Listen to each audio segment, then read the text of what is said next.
Huh? Huh? Huh?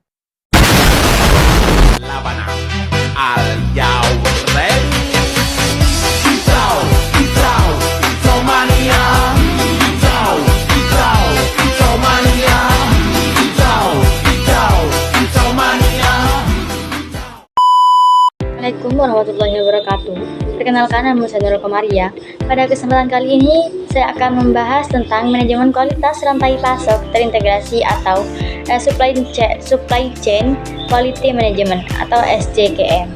Nah, konsep ini menekankan pentingnya pengelolaan kualitas secara menyeluruh, mulai dari pemasok, proses produksi, hingga produk sampai ke tangan konsumen, dengan tujuan memastikan seluruh aktivitas dalam rantai pasok berjalan secara efektif dan menghasilkan produk yang berkualitas, sehingga kepuasan pelanggan dapat tercapai serta daya saing perusahaan meningkat. Langsung saja pada materi yang pertama, yaitu paradigma hulu ke hilir. SCQM mengintegrasikan praktik kualitas pada seluruh mitra rantai pasok melalui aliran barang, uang, dan informasi. Pada bagian hulu atau upstream, kegiatan berfokus pada pemasok, pengadaan bahan baku, serta logistik masuk. Tantangan yang sering dihadapi adalah gangguan pemasok dan fluktuasi harga. Pada bagian inti, perusahaan melakukan proses transformasi produksi dan pengendalian kualitas dan standarisasi proses agar produk yang dihasilkan sesuai dengan standar. Sedangkan pada bagian hilir atau downstream, fokusnya adalah distribusi produk, pemenuhan pesanan, serta kepuasan pelanggan. Tantangan yang sering muncul adalah hambatan distribusi dan tingginya biaya pengiriman. Selanjutnya itu kerangka kerja operasional global. Untuk mengelola rantai pasok secara efektif, maka terdapat dua model utama, yaitu SCOR dan GSCF. Model SCOR menyediakan standar proses yang terdiri dari 6 aktivitas utama, yaitu plan, source, make, deliver, return, dan enable. Model ini digunakan untuk mengukur dan membandingkan kinerja rantai pasok. Sementara itu, framework GSCF lebih menekankan pada manajemen hubungan dan kolaborasi antara perusahaan dengan pelanggan maupun pemasok. Kedua model ini saling melengkapi. SCOR berfokus pada optimalisasi proses, sedangkan GSCF berfokus pada hubungan dan kerjasama strategis. Nah, selanjutnya yaitu manajemen kualitas pemasok dan alat pengendalian. Dalam SCQM terdapat 5 praktik utama, yaitu fokus pada pelanggan, kepemimpinan kualitas, fokus pada pemasok, integrasi rantai pasok, serta organisasi berbasis teknologi informasi.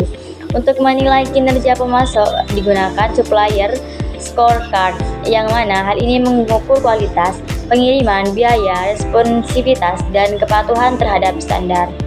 Selain itu digunakan metode AHP untuk membantu memilih pemasok secara objektif berdasarkan berbagai kriteria. Beberapa alat pengendalian kualitas yang sering digunakan antara lain fishbone diagram untuk mencari akar masalah, Pareto diagram untuk menentukan prioritas masalah, serta control chart untuk memantau stabilitas proses. Selanjutnya yaitu pengambilan keputusan berbasis data di era digital. Pengambilan keputusan dalam rantai pasok semakin didukung oleh data dan teknologi. Keputusan strategis mencakup penentuan lokasi, fasilitas, dan desain jaringan distribusi. Keputusan taktis meliputi pemilihan mitra logistik atau 3PL dan kebijakan persediaan. Sedangkan keputusan operasional berkaitan dengan penjadwalan pengiriman dan penanganan pesanan sehari-hari. Teknologi seperti ERP, IoT, dan analitik prediktif memungkinkan perusahaan melakukan simulasi sebelum mengambil keputusan, sehingga risiko dapat dikurangi dan efisiensi meningkat. Nah, materi yang terakhir yaitu mitigasi risiko berkelanjutan. Nah, dalam rantai pasok terdapat berbagai risiko yang harus diantisipasi. Oleh karena itu, diperlukan 4 langkah mitigasi risiko. Yang pertama, melakukan audit secara berkala untuk mendeteksi masalah sejak dini. Yang kedua, menyiapkan rencana kontingensi sebagai solusi alternatif ketika terjadi gangguan.